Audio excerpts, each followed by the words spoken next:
Came too far to turn back. The return of the lyricist. Get it together. What's up? It's Mike Brown. You're listening to You Good, podcast about mental health. I don't know if we have a tagline for it yet, but you guys get it. This week, this episode, I have my boy Brian Allen Mitchell. He's a comic, New York scene. He's a writer. He's incredible, man. Actor, sketch, improv. He's really dope in New York, and he's just like a brother I would see around a lot. And you know, we were just cool vibe. You know, Facebook frenzy. You know, and when starting this podcast up, I put up on Facebook. I said, hey, I'm starting this podcast where I want to talk to other people of color about mental health, and I do want to talk to, you know, whoever about mental health, but like primarily people of color. You know, if you're interested, hit me up. And I got a lot of people who hit me up, and I had to kind of like sift through everybody because, like, you know, some people I think they just want to get on to be on a podcast or whatever. But when Brian hit me up, I was like, oh, Brian, want to talk about that? Okay, cool. And he was like, I have something I want to talk about.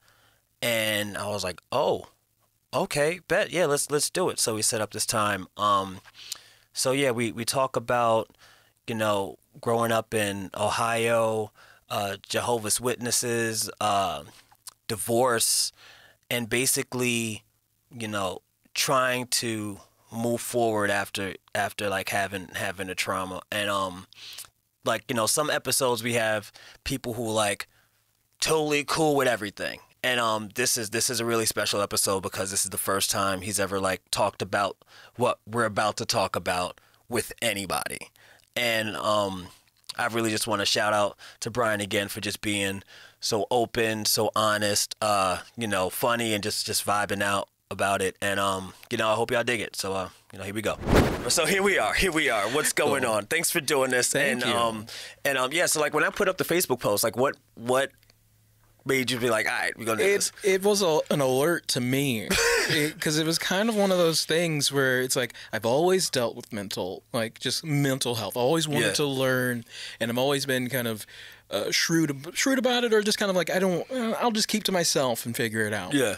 But to have someone else post something about having a convo, I was like, okay. Like, because it was on my brain at the jump relay. So it was kind of. It was the next step. Okay. It was a perfect step to be like, oh, let me air some stuff out because there's so much stuff that that's happened like 15 plus years ago, and I'm still like not like feeling great about it. Have you ever went to like therapy and all that stuff? Or no? Never. So this is like your first time like talking about it? Yeah. Oh shit! All right, let me sit the fuck up then. Oh, we diving in. We gonna have a conversation. Let's go. I'm very excited about this. I remember in college, it was like my sophomore year, and they have like that free like psych thing you can go talk to. Yeah. And I was at like the stairs to go, and I was like, I can. What school was it? What school was it? University of Akron. Okay, so this is a real school. This is not like a. No, it wasn't. It was a DeVry. I went to Hunter, so it's not like they would have had the best. But shout out to Hunter, I love you. But it's like one of those things where it's like, okay, this is a real thing. So so in college, like, why were you gonna go then? And what like stopped you from like going? I wanted to go in college then because I was out of my house and I was out of the rule of like Jehovah's Witnesses. Okay. And like So you grew up Jehovah's Witness. I grew up a Jehovah's Witness. And where was this? This was in Stowe, Ohio. Okay, Stowe, Ohio. Yeah, that's what I'm saying. Like, because it's like I know some stuff about you, but as we're like even having this conversation, for the people who like will listen to it, it's like it's good to give them the contextualized thing of it because but go ahead. So you're in Ohio. You're finally out the house. You're living on campus. And well, let me go back for like living in Stowe. Like Stowe, Ohio was just like all white, suburban town. You're the only black person there. Only black family there. You know. So you guys are making money at the family. We're doing okay. Everyone's like, dude, the Mitchells are in town. Like, do you know them? You know, and it was great. I mean, it was fun. I really liked it because like in that town, like no one treated me a little like differently, or they Yeah. treated me like I was a black person. Didn't feel it. Yeah. They treated you as a person. It's a weird thing. It's a weird thing when white people treat you like as a person, and you're like, "Where's the racism? Where is it? I know it's coming." Like, where is this door coming out? But no, it was totally fine. And like, my dad was an elder in the Jehovah religion. It's very high up. Okay. And like everyone kind of comes to him for guidance. Yeah. And stuff like that. And a couple. I got baptized at a young age because I was like, I really wanted to be a Jehovah's Witness. Really? Because that was all. That's fine. I'm not judging. I'm just like, word. I don't know nothing there wasn't about anything else to do. Okay. So it's like, You and Prince. You, Prince, and Charlemagne the God. and Michael Jackson. I And was Michael like, Jackson too? that was kind of like when I would tell people, I'm like, hey, Michael Jackson's Jehovah's Witness. Like, what's wrong? I think we're doing okay. And Prince, I mean, like, that's the way. Oh man. So like we're having a great time as like this black family in the white neighborhood. Yeah. Then this this other Jehovah's Witness that was disfellowshipped. That means like you're discommunicated from the religion. I think she married someone that was not a Jehovah's Witness, so that's kind of like you can't do that. So she wanted to come back into the religion, and my mom and I studied with her to get her back into the religion, because like most of the time you have to like go through kind of like a little trial, because like So you have to can't take like a test? yeah Word? you can't just come back in. You can't just come to the church on Sunday and it's all good? They'll be like, no man, No, you gotta do this. Stick No. the Scantron in the sheet or log in here it and better take be this a test. number 2 pencil. Some bullshit. All right. Yeah. All right. That's And- crazy. And we study with her. Man. She gets back into the religion. Yeah. 2 years later, my dad divorces my mom and marries this woman that we studied to get her back into the religion. Wow. So while she was taking 2 tests. 2 tests. She took one for Jehovah's and one for the family. Yeah. Well done. Well done. Shout out to your dad. Oh. That's so gangster. I'm sorry, but that's nuts. I know. Wow. Honestly, like I really haven't even talked about that to Yeah, people. let's talk about this. because this hurt. You bad. never. When was this? I was 15. Okay. So you're in high school. You have like probably a senior, junior. I'm a freshman. You're a freshman in high school. Yeah. Freshman in high school, and the divorce happens before high school starts. Yeah. And your mom moves out, or Dad moves out. What do you think my mom? I don't know about it. I don't know what happens in Ohio. I don't know the mom. The mom gets to get out Well, of there. in the Jehovah's Witness world, I don't know if it's like Yeah. the mother, but that's wow. Okay. My dad leaves. Okay. And my mom, like we, and my brother and I, like find another house or whatever in the Stowe, in the Stowe, and the religion has no idea like how to deal with this, because Wow. they've never had a divorce in the religion. Well, in this congregation. Okay. So okay. it's probably happened before, but I mean, not in this congregation. And to have such a high elder do this was just kind of like, it kind of just destroyed the fabric of everything. Yeah, that shakes the foundation of it all. If it's like we go to you for the rules and guidelines, and you Yeah. just broke. Right. And the elders were like, Scott, you can't do this. Like, this Wow. is going to destroy a lot of people. Wow. And he was like, I don't care. Wow. And he Just make a note. We're going to bleep the name out just real quick. just real quick, so I don't want them coming after me. Okay. Oh, yeah. Yeah, that's what I was like. We got the Crusaders yeah, coming This after is why you? we do it at a studio, or we can do things in post. It's a serious thing. It's serious business. Oh, my bad. Yeah, but My that's fine. That's bad. fine. That's totally fine. But yeah, so okay. So you're in. How did you deal with that? Like, how did that feel, man? I didn't, like, my family, my mom and my brother, we never talked about it. Okay. Like, I remember I would talk to him, like, hey, how do you feel? And we were just playing Madden, like nothing. Just, that's the only way I can bring up things. It's like, we have to play video games, then it's like, Yeah. that's like our, That's the okay. That's how you cope. yeah, that's our Video common games. ground, yeah. And I really didn't have a way to cope or anything. I didn't know. So So all through so now you didn't cope all through high school. So you went through the Right. 4 years of high school, and now your freshman year at University of Akron, and you see the signs for Yes. this therapy, and you go there to talk about this. right, and I'm like, I can't. I didn't feel. I wasn't ready yet. What?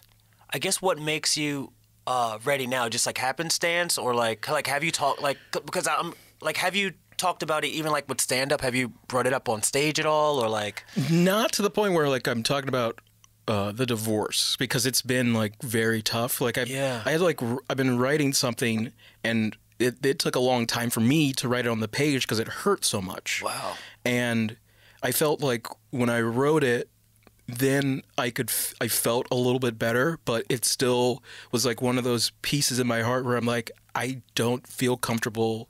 Like it still hurts. Yeah. You know?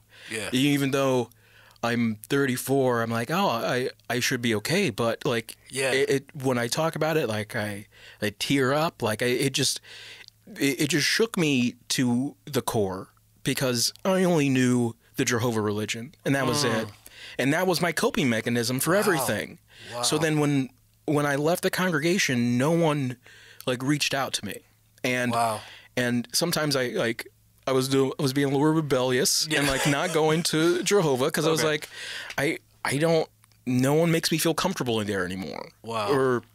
And like I now what I didn't understand then, to put the congregation through this must have been a lot. Yeah. And me to be like, please hug me. I need a lot of help right now. We're dealing with your father right now. We're dealing with his shit. We can't help you with your shit right now. Yeah. And I don't think I figured that out until a couple months ago. And what made you get to that realization of figuring it out, or like kind of like I think just growing up and being a person and like dealing with things, you know, you always like, oh, I'm dealing with this stuff, you know, I have all this laundry list of things that's happening. So then when someone else has problems, I found that let me see, because I'm getting a little clarity, but I think I was ready also when I started writing about it. Yes. When I started writing about it, then I was able to see it and then feel what that meant. Yeah. Because I think the big one was like, as I was saying, like you have your own personal problems. Yeah. But then when someone else like has their issues, you're kind of like, but I got my things. Yeah. It's like, how do I deal with your stuff when I have my stuff? Yeah. It's so like, hearing you talk about this, right? Of the leaving Jehovah, and kind of like it's such a weird thing, because it's like I would say, and I never like to say it or put it, because I was like, that feels, it probably is, but like because I'm not a therapist or like psychologist, or whatever, it's like that is like the traumatic experience, you know, in a sense of like, okay, well now I'm not a part of this congregation anymore, and now it also seems like they didn't like me for me. They only liked me if I was part of this congregation. Exactly. And then it's like, why? Like, what's wrong with me as a person? You're breaking my brain. Right. It's such a weird thing, but the beauty of it is that you have to start saying, okay, well, who am I outside of this religion? And then you answer that question of who you are, and then it's like, now you know who you are you fine with that? And you have to then be okay with who you are and be comfortable with that. And then once you get to that point, you start to be around other people, and you're like, okay, I'm being myself around you, and if you don't want to be here, you can feel free to leave, because I've already went through so many things of trauma and trying to figure out people who love me and accept me. So you can accept me or not. I've already been through rejection, so I won't be rejected again because I accept myself. Then the people that stay, you're like, okay, you people are real. Yeah. And now I have a sense of, thanks, bro. Now, shout out to Chris for bringing water. Now you have that strength of, I know who I am. I know that these people love and respect me for me, and now I can really focus on, I know who I am, I know who my friends are, and now I can focus on who I want to be, what do I want to do, and I think the reason I bring this up, and I'm glad that we're talking, is like, doing stand-up comedy, it's a very individualized art form.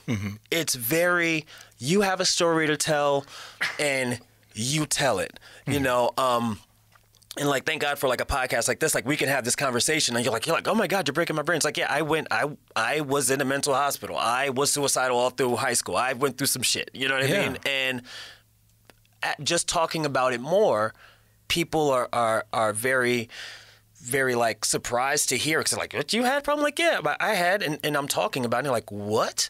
And it's like, even hearing this from you, I would have never expected. I mean, like.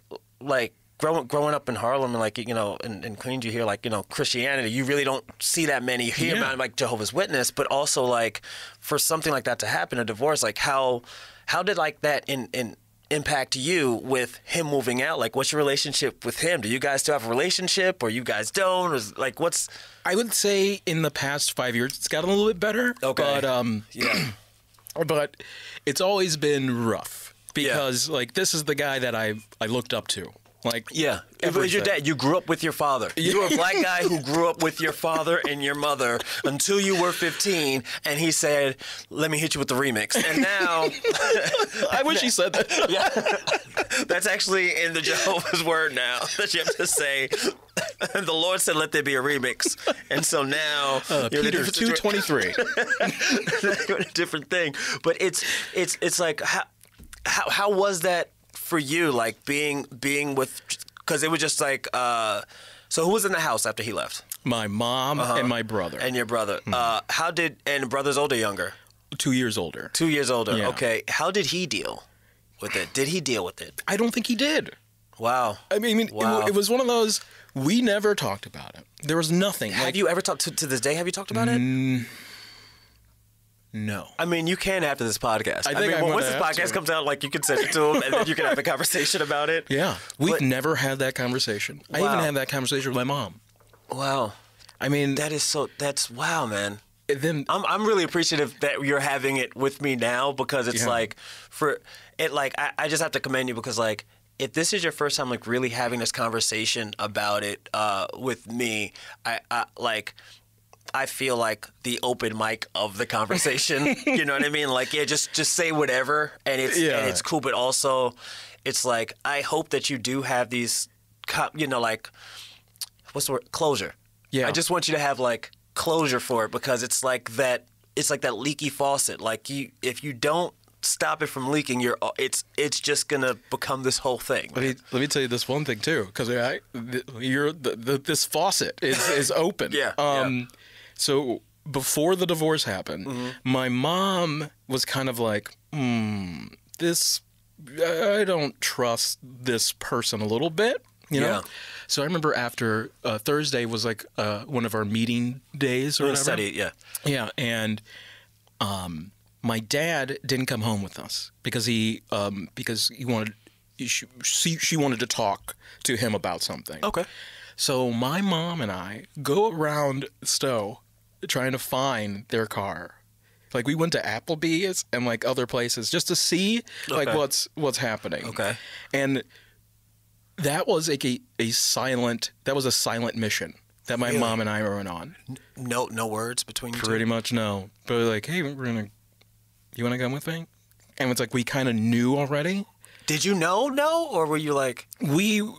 I suspected. Like, I had a spidey sense, like, early, like when I met with her, I felt something, but like, I'm 15, like I don't know what that means really. Did you feel like, okay, I shouldn't trust this woman, or like this, or something's going on, or my dad, like it was just like, I didn't trust her, but I was like, she's a Jehovah's Witness, and so you have to trust her. I have to trust her, I mean, technically, she wasn't a Jehovah's Witness, so you shouldn't have trusted her. But continue. I know, and I was just like, I just got baptized, so I'm like gung ho. Yeah, you still wet. I can convert anybody. Like I can convert anybody. Conversion game on tilt, babe. When I would go door to door, I would crush it. Like they would let me alone because I would just like bring in the numbers. I was good. I was so good. I loved it. I love the fact that That's such a good bragging point. Like, y'all was knocking on doors. Spent 40 hours this week out here. Everybody was home, B. I'd walk up to the porch, they open the door, come in, have a seat. They knew me. Gave me some lemonade, and we just talked. And they were at the congregation next week. So you're going around and you're having like this silent stakeout mission. Yeah. Did you find the car? No. We didn't do it too long. It was kind of like just drive around. Our town was very small, so it's like you can do the lap in 10 to 15 minutes, and that's what we did. And we really didn't talk. Yeah, it was one of those just kind of like never talked about it. Never talked about it, and that's one of the things like I've never told anyone. You know, wow. Like, because it just seemed straight like. Yeah, how do you process that? Like, what other time did you go on a silent stakeout with your mom, driving around looking for your dad, essentially? Never. We went on stakeouts to get like Star Trek toys, like at Toys R Us and stuff. But that's pretty much it. You're looking for deals. Yeah, in a way, it's like to strip everything down. It was like that was a time in your life that you didn't know where your father was, and your mother didn't know where your father was. Mm-hmm. You know what I mean? And it's like growing up, there's things that you feel that if you don't know, your parents know. Yeah. Exactly. Especially when it comes to both of them. And there shouldn't have been a time when she didn't know where he was. Right? And it's like, even as I say, it's like me being in a relationship now, right? It's like when I'm like, we live together, I come home every night. If I'm out or going out, I let her know where I'm at. And it's just like a thing that we just do. And before this relationship, I never was like that. If I was like dating someone, I'm like, well, you all in my business, whatever. But it's like, no, you're supposed to let the person that you're with know where you're at. So one, if anything happens, they know that you're okay. And it's just like, why would it be a secret? Why wouldn't they know? Because you are now a unit with that person. They should know your moves. You shouldn't have to have secrets from this person because you're building something with them. Right. And I can imagine how your mother is at this time like, okay, we're helping this woman become a Jehovah's Witness. Mm-hmm. And I don't have a good feeling about it, but I can't say anything because the faith is preventing it, and I don't want to be a bad witness. But also, I'm trying to be a good wife and a mother. Because I can't just leave Brian at the house. Looking, that is wow. And you guys never talk like, what's your relationship with you and your mother because of all this? We're very tight. Okay, very she's no longer a witness? She's no longer. She tried to. Really? Because she went to another congregation because you kind of have to just start fresh, pretty much. Yeah. And she went for a little bit, but. After my brother had a kid, she kind of stopped going. Yeah. And that was kind of like the change of the guard for the whole family. I think the kids kind of ushered in like the new Mitchell policy kind of, because I remember when it was like my niece's first Christmas or whatever. I come home from college and I walk into the door and there's a Christmas tree in her house, and I was irate. This is the happiest day of the year? No, I'm so mad. This thing that I've never allowed to have is just sitting in our living room. And she gives gifts like we do them all the time. She's like, "Here you go." I'm just boiling. I'm like, bitch, what you know about Jesus? Like, you're just mad as Wait, what? I'm sorry. No, that's what I wanted to say. Like, it was just it killed me, because I'm just like, oh, when you're taught something for that long, and then they're just gonna be like, we're gonna do this now. We're gonna do all the Christmas and birthdays. We're gonna do that. Here you go. That is like, this kid is having Christmas. They're like first or second, whatever Christmas, and you're pissed about it. I'm so You mad. were literally Grinching. Yeah. The Grinch was a Jehovah's Witness. That's what you don't realize. That's what I don't tell you. See, brother, when you watch the story, Dr. Seuss was trying to tell you something. I don't know what the fuck that was, but I like it. you know what I mean? Yeah. That is so like, so how does that like shape you into like to you now, like being at a point where like you can talk about it and you're trying to use it like in art and everything, like how do you process it? Like, how do you? The way I did it in high school, I just like stayed busy. I found things that I enjoyed. Okay. I think that was kind of like I started working like at a grocery store. Okay. I worked in the AV department in our high school, and like I spent all my time there. Like I would go home pretty much to sleep.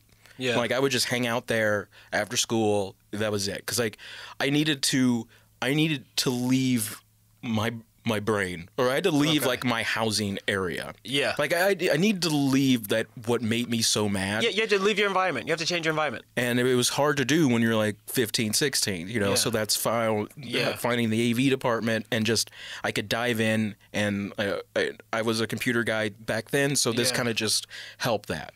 And to find something that I was good at in the AV was like, oh, okay, great. And that's when I started becoming my own person.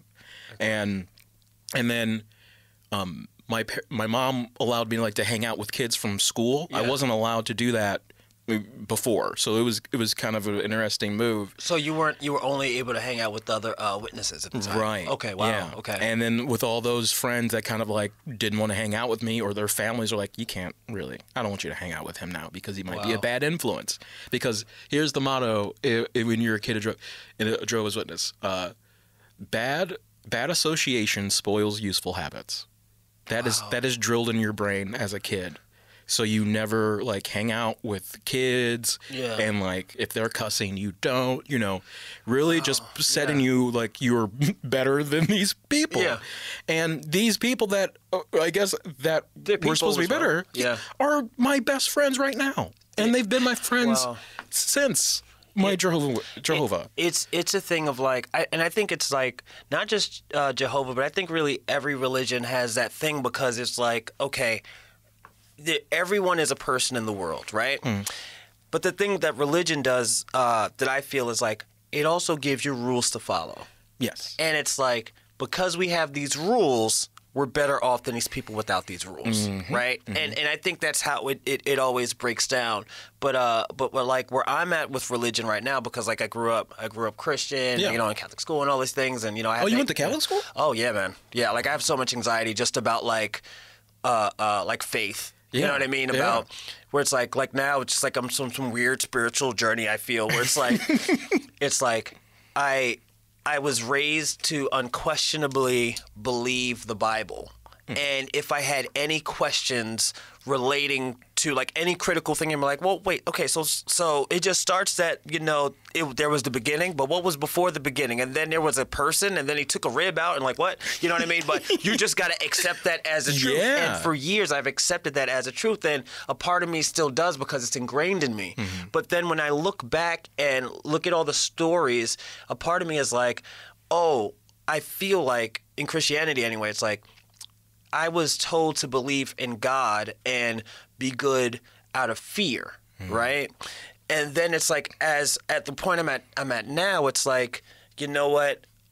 Not only do I have a belief in a higher power of some sort, let it be God or whatever, but it's also like, oh, I also believe in myself. It's like, I don't want to hold myself accountable to this thing that I'm unsure exists or not. Yeah. I'm also holding myself accountable to me. Like, I'm not going to do things that are not going to make me feel bad. You know, like, I'm not like, it's like thou shalt not steal, like something like that, right? Yeah. It's like, I'm not going to not steal because I don't want God to see me steal. And it's just like, I'd feel shitty if I stole because I didn't earn that thing. You know what I mean? So it's like, it's about me as well. Exactly. And when you start having that, like, that self-love of like believing God, it's like, oh, believe in yourself too. You start to understand who you are, and you get this kind of like, I don't know if it's like self-respect or self-actualization, and you're like, you know what? Okay, cool. I'm in a positive direction, and it's just like interesting. Like, you know, I had another guest on, and we talked about like just like how religion had influenced his life, and I don't know if there's like, even though like this, I'm still like doing a lot of this, and it's like this podcast is still like such a new thing. I'm really interested in maybe the time when you feel that either anxiety or depression or that trauma, and we don't deal with that trauma, and if it's because of our communities. Now, when we originally were going to do this, before you told me the story, I was like, I thought that we were going to connect on some like black person or person of color in the white man's world. You know what I mean? Yeah. Because it's like doing stand up, you know, and being around circles. It's like we know like there's like the hood rooms, quote unquote, the urban rooms, whatever, and then there's like the mainstream, and then there's the alt rooms. Yeah. But it's like sometimes you could not be black enough for the hood rooms, or you could be too black for the alt rooms, and the mainstream rooms don't know what to do. And it's all these things, and it's like, well, how do we, like, where do we fit in as people of color? And then as time goes by, it's like, okay, well now it's not about, and I don't want to say not about being quote unquote black anymore, but like, we've been drilled, if you're in like your mid-30s, you've been drilled like you're black, you're black, you're black, you're black. And what does black mean to you? And black, black, black, black, black. And then as you grow up, you're like, oh man, the black experience is something that is unique to every black person. Yeah. The thing that we share is the treatment by other people because we are black. You know what I mean? So it's like you could be black growing up in Ohio around all white people, and they just treat you as another person. Yeah. But then now when you're like around other black people, they might be like, oh, this person doesn't act black. And it's like, what do you mean? I get it you. All the time. Yeah, but it's such a it's a thing where like even with me was like when I was in Queens and I went to Harlem. Yeah. Just being in the suburbs around all people of all different races, and then go into the hood, they're like, you speak ing, like you're not speaking like a black person. And I'm like, what? Like you're not black enough. And it's like, well, what is the definition of black to you? And then as you keep going around the world and you go down south, it's like, well, that black is different from this black, different from this black. The only thing we share is the experience of being this from another person's point of view, and that's what every race has, except for like, you know, like the European Americans, whatever you want to say. You know what I mean? I'm trying to be PC. I don't want the podcast to get snatched before we even put anything, you know. But it's that thing, and like hearing that, it's like I wonder if there's any more, for lack of a better word, like layers, because it's like you have okay, you're a black man in Ohio, right? I mean, like we did, like it's just you and LeBron. You know what I mean? Like black dudes in Ohio, and then it's like the Jehovah's Witness thing. Yeah. It's like, or not thing, but the Jehovah's Witness background. Yeah. It's like, what for you now? Like, are you religious now, or like do you have like a governing? I'm not religious, but I feel like the backbone of the Jehovah religion is still something I kind of like is ruled by a little bit. So you it's like you kind of pick and choose certain things. Okay. Yeah. But I feel like you know, there's some sort of cosmic energy that's bigger than everyone. Do you have anxiety from it? Do you have anxiety or like depression or anything from it? From like just being? From being. I mean, like when you transition from the Jehovah's Witness to the Brian. You know what I mean? Like that. Oh, yeah. That, and also, and the reason I also asked that is because like we're talking about this thing that you've never talked about before. Yeah. And I could imagine even up to you coming into the studio to talk about it, there might have been some anxiety of like, what the fuck am I gonna say? How is this gonna sound? Like, so like I'm just asking, like, do you have any of that, or you would just been like, oh, whatever, I'm just ready?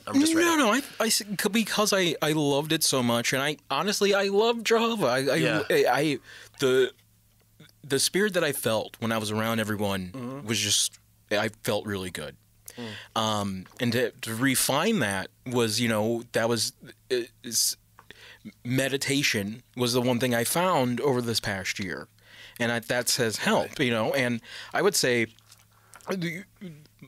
why I was mad, like when my mom had the Christmas tree or whatever, because I was still governing myself in the Jehovah's religion in a way, you know, but not like we have to get this Christmas tree out of here or anything like that, but just kind of like, but we've learned this the whole time, you know, and to be when you've been taught something for so long, and then to be just say we're done with it, your safety net's gone. Yeah. I know there's sometimes where in that realm of like 17 and 20 plus, you know, I was like, I should pray, you know, because I didn't know what to do. Did you tell like your friends about this or anything, or was it just like you just internalize it yourself? Or it was all internalizing. Really? Yeah, because I think my girlfriend when I was like 16, because I kind of found one or whatever. Yeah, I mean, shit, your dad getting divorced. It's time. Yeah, it's time, I know, baby. yeah. Come on. I told her a little bit, but you know, it really can't really. Yeah, you can't really relate. You know, I have that. It's like you know, but there's I get depressed just thinking about really how the whole thing was handled and about my mom. Yeah, that's where my what she had to go through. Yeah, so it's not even for you. It's like her burden that you're internalizing. Yeah, because when I was saying before where like I was hoping someone else would kind of like help me, you know, when like my mom, like she had to go through a divorce. Like we all felt like we were like the perfect family. And then just to happen to her and like she's just, now she's just, you know, she never remarried.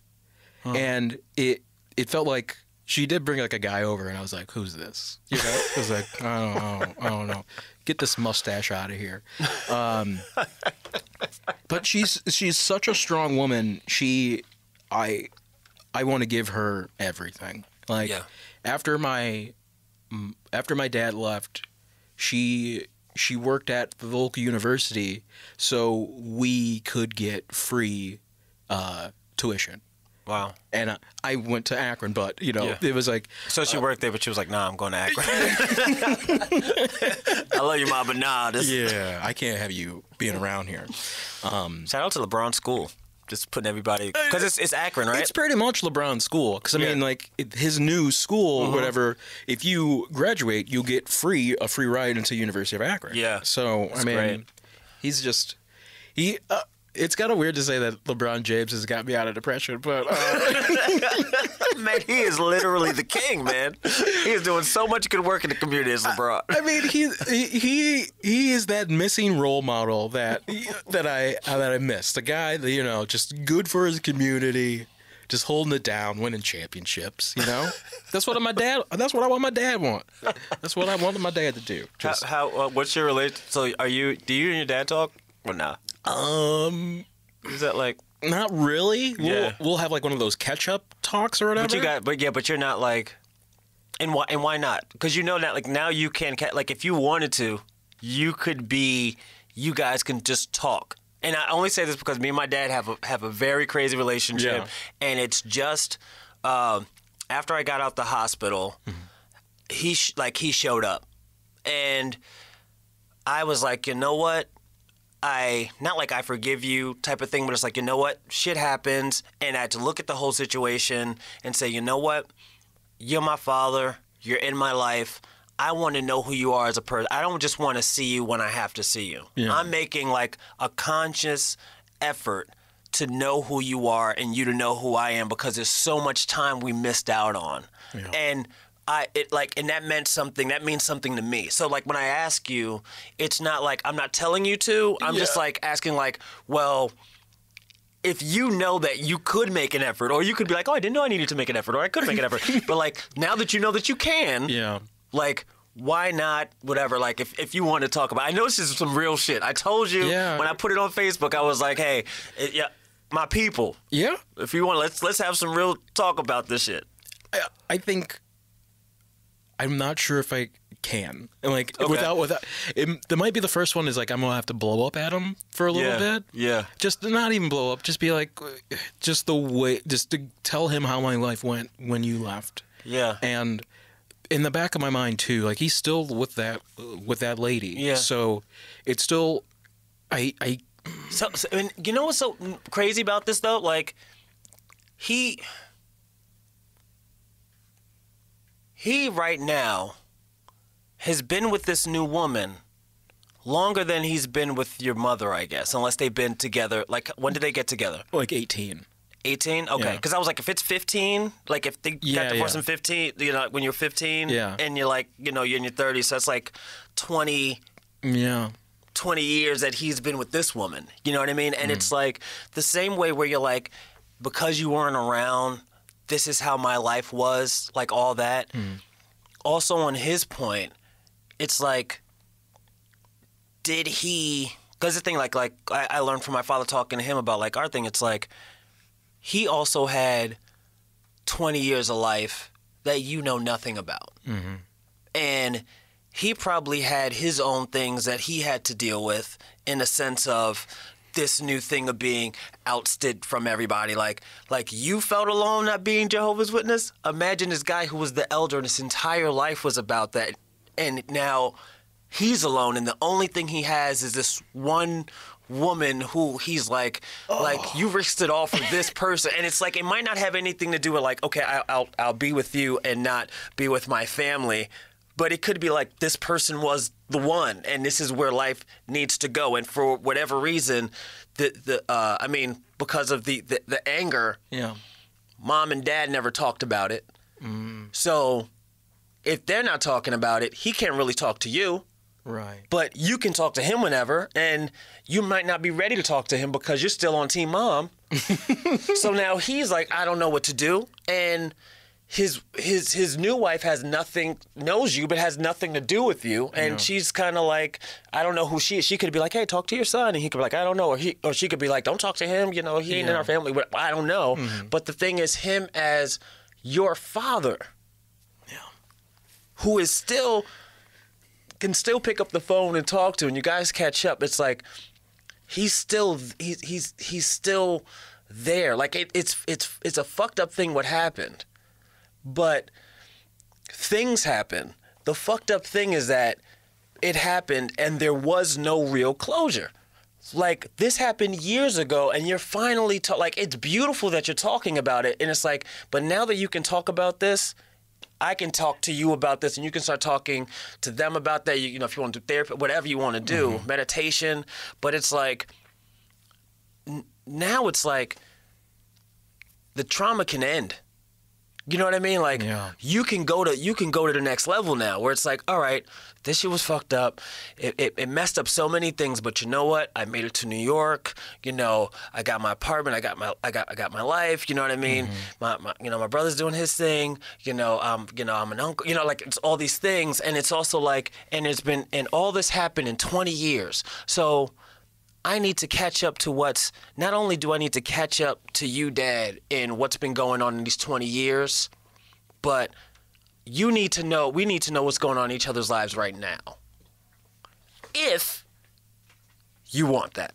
So you have to ask yourself if you want that. And that might not be something you can answer right now, but it's like a real thing of kind of like, it's like you gotta... You're making me cry, man. I'm sorry. This is real shit. I said I wasn't gonna cry on this. I told you I wasn't gonna cry on this podcast, man. Man, he said it was a comedy show, man. I thought you joking the whole time. It's real shit though, because it's you kind of have. It's so unfair. Like I had a mental breakdown just because I was just so upset at the world. I looked at me being here as a mistake because I was an unplanned pregnancy. I looked at all the things that, like, my dad not being around to me moving in with my dad. Like, I was upset at my dad for feeling like he didn't love me when I was living with him. I was upset at my mom for her sending me to my dad because I was like, hey, you just kind of abandoned, like you shipped me off and abandoned me. You know what I mean? And like my entire life changed, and now I'm just like I was a roommate to these two strangers and a stepmother who's like, it was just all these things, and it just came to a point where like, you know what? Yeah, that was fucked up. That's a wild story, and that's why I do what I do.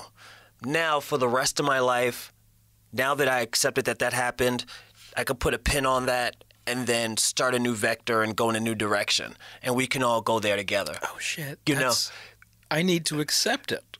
Yeah, it's a weird thing. You just gotta accept, like, fuck, that happened. All right, next move. Because if you don't, we stay in that. We stay in it. Yeah. I mean, and I don't know if this is like this is how I feel, but we stay in that shit where it's like, man, fuck, you did this. Yeah, 15 years ago I did it. 15 years ago. It's been 20 years. Yeah. What's been going on in his life? Has he, like, if you talk to him, like, and I'm not saying that, like, I'm always, like, just, like, kind of, like, always, like, just talk it out. Yeah. But, and this is another thing, too. Like, so, I put it on a line a lot, but, like, my best friend and his fiance were murdered before I got to go see him again, right? They got, in April 4th, 2010, April 3rd, they had their engagement party. I wasn't able to go because I had work to do or whatever. Yeah. And I probably could have went, but we spoke on the phone that a few days before, and he was like, "Man, we'll go to lunch on Tuesday. We'll catch up." I was like, "Great," because I like talking to people one-on-one and having like a real thing. I don't like doing the party shit. So, but that night when they came home, they got murdered, and it fucked me up. It fucked me up. But after that, I started getting into the sense of, you know what? I don't know when people are going to go. And I don't like things I don't like things left unsaid. So, you know, it kind of changed how things were going. Like, hey, if I didn't like what somebody did, I'd be like, hey man, I didn't like what you did, whatever. And hopefully I get an apology for it. Or hopefully we can rectify it. But if it's like, man, yeah, I did that shit, I'll do it again, fuck you. It's like, okay, well, at least I know what that is. And now I don't have to worry about that anymore. Mm-hmm. Because I wouldn't want to go my whole life thinking like, what if I did this? You know? And when you start wondering like, should I? It's like, okay, well, what's the thing that you're afraid of happening? So I guess in you talking to your dad, like, are you scared of anything happening in particular, or like why wouldn't you? You brought up two great things where like I need to confront things more. I don't think if you feel like that, okay, because I'm not trying to like psychoanalyze some shit. I'm just like these are these are things that I've been like thinking about in my head, just like swimming through. Mm-hmm. So like the accepting and just confronting issues, because I feel like now that who I am, like sometimes I won't confront things because I'm like, oh, I'm just being my Midwest self, or because of how I was before when I was 15 and like didn't bring anything up. It's like, let me just do the Mitchell way where we don't say anything. You don't want to disrupt the flow of things, right? Mm-hmm. And I think you need to disrupt the flow a little bit, just so you know you're aware of other things, because if you're going down that same river, you're just floating. You're not examining the new trees or anything like that. And I don't want to have it where I am doubting myself. Like if my dad, you know, like I can't have me thinking I should have talked to him more.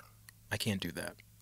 Yeah, you it's like, and that's the thing, it's like, because if you do try and it doesn't work out, at least you tried. Yeah. At least you tried. If you try and it works out, it works out. But if you don't do anything, you're going to think, well, what if I did it? It's such a small thing, and the scariest thing is like, because this is where, and the reason I can talk like this is because I have mixed anxiety, depressive, mood disorder, whatever. Yeah. And it's like, I would get anxious about everything. And I would also get depressed about things. So I would be so anxious I wouldn't do certain things. And then I would always wonder what if, and then I get depressed about it. So I'd be like, oh, maybe I should say this. Maybe I should do this. Maybe I should. No. Okay, I just won't. Oh, I should have did it. Damn, why didn't I do that? What's wrong with me? And it just kept happening. Yeah. And then the way to change it was like, okay, well, let's get to the root. Why are you worried about this thing? You know, like if it's sometimes like. It's like I remember when I used to be someone who was like, quote unquote, scared of the friend zone or whatever. Yeah. Right? And it got to a point where it was like, well, why are you scared of the friend zone? There's nothing wrong with this person being your friend. Like if you like this person, you could let that person know, hey, I like you. And if you're like, hey, I don't like you like that. Now it's your decision to be like, okay, well, either this is never going to happen and I don't like your company as a person, or I like your company as a person, so we won't be together, but I just know that that's never a possibility, so I can literally be your friend. And it's like, just that simple thing made me not afraid of the friend zone. And which is a interesting thing, like being in a relationship and having like some good looking friends and telling my girls, like, I'm like, hey, I will never do anything with these people because I know that's not a possibility and it's not something that I even want anymore because this person rejected me for me. So why would I want that person romantically if they don't even want me as myself? Right. You know what I mean? Yeah. But that also comes from like the self-love. You see what I'm saying? So it's like all these things are connected. But for me, especially like, it was one of those things growing up. My mom always used to be like, oh, call your dad. When I was like, call your dad. And I was like, he's not around. And we'd always do like that catch up thing. But like my relationship now, I'm so cool with my girl's dad just because he's just like this older dude. I just like talking to him, right? And I was just like, I have such a good relationship with my girl's dad. Yeah. And I was like, I don't hang out with my dad. Like you know, I was in Instagram.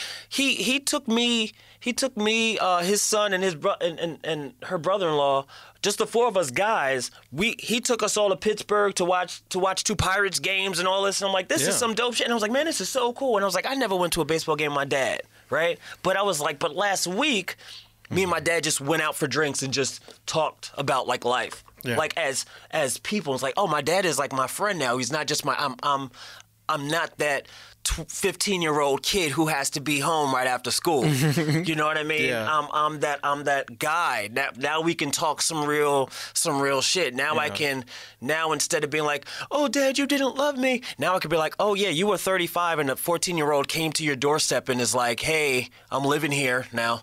Yeah. Like, if your 14-year-old son came to live with you, you know what I mean? Like that shit is crazy, but you don't think about it. Yeah.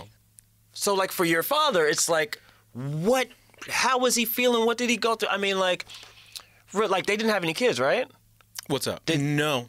But imagine if she wanted to have kids and he was like, no, I'm not having kids because I have two kids and, you know, I wouldn't want to do that. Like, you don't even know if that's a thing. It could have been. Yeah. Might not have been. Like, you don't know. Like, but there's no, I'm not saying that there's no reason not to talk to him, but if there is a reason not to talk to him, you just got to know that that's that reason why you don't. Yeah. Because they'd be like, what if I talk to him? Be like, well, I can't talk to him because of this. And if you can sit on that and be comfortable and accept that, then cool. But don't just like, I'm against like floating through life because I did that and it ended, it was not a road I wanted to be on. Yeah. I really have to just be like, I've never told my dad how I felt about this or anything. Or just like, hey, Dad, when you did that, I felt like this. Never. Yeah. And I think I need to do that just to move on. So then, like, we can just be adults. Yeah. And we can just talk and not feel like, oh, I have to, you know, like, oh, my dad's calling. Like, let me drum up all the things that this list of things that I've been wanting to yell at him with. Yeah. And it's like, no. He's just a human person that had too much on his plate and he failed. Yeah. And or maybe, I mean, and I don't know the guy. Maybe he was a piece of shit. I don't know. But it's, he's a good fellow. I mean, he's a good fellow. But it's a thing. But it comes down to like, literally, that's your dad. Yeah. Like you have that the guy that did that. You have that DNA in you. Mm-hmm. Like. That it's such a crazy thing. Like, I can't believe he did that to me. Like, yeah, you're also a part. Like, they made you. Like, yeah. And also, it's like, okay, one thing to tell him these things, but like, after that, I guess you can say if you want a relationship with him, a better relationship or not, whatever. But that's on your thing. But I don't think there's any reason for you to I mean, you probably could think of one, but there's no reason to not be forthcoming with this and not to share, these things with him. No, I want to. I mean, I feel like. I think it's really good and brave that you want to. It's been like a conversation that it's always been in my head on replay for like the past years, Really? And just man, I'm so glad you're talking to me about this. I'm so happy I'm talking to you. I appreciate that, bro. I really do, bro. Like I want to bill you. Can you bill me for this? Oh, I will.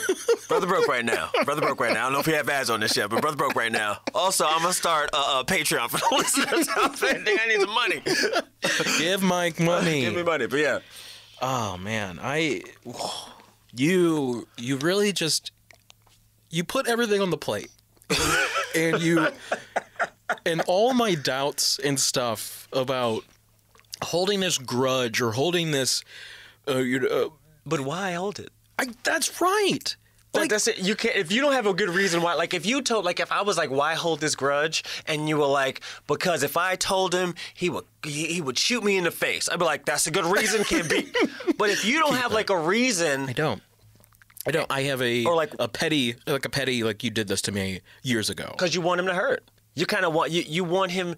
You want to make him pay for what he's done. Yeah. And the way you think you can make him pay for it is for him not to have a relationship with you, whatever. Like, oh, he doesn't get to have a relationship with me. And if that's what it is, cool. But if a part of you feels like you want to have a relationship with him, you at least have to get through this shit. You have to accept either what happened or come to terms or get closure for that before you start opening something else. Yeah. I would stay up.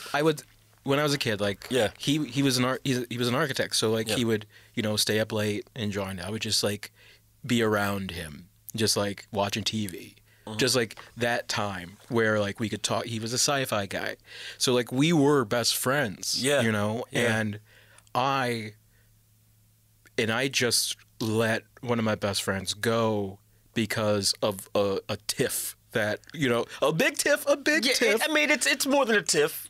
It's serious. Like it is a traumatic, earth-shaking thing. Yeah. Your father, your best friend, is no longer with your mom. That is a change in lifestyle. Mm-hmm. That is someone not like if you guys didn't move out the house, right? Or did you move, or you changed houses? We changed houses. Okay, so it's like, so now you're in a new place. You're in a new place where your father is never going to come in. Mm-hmm.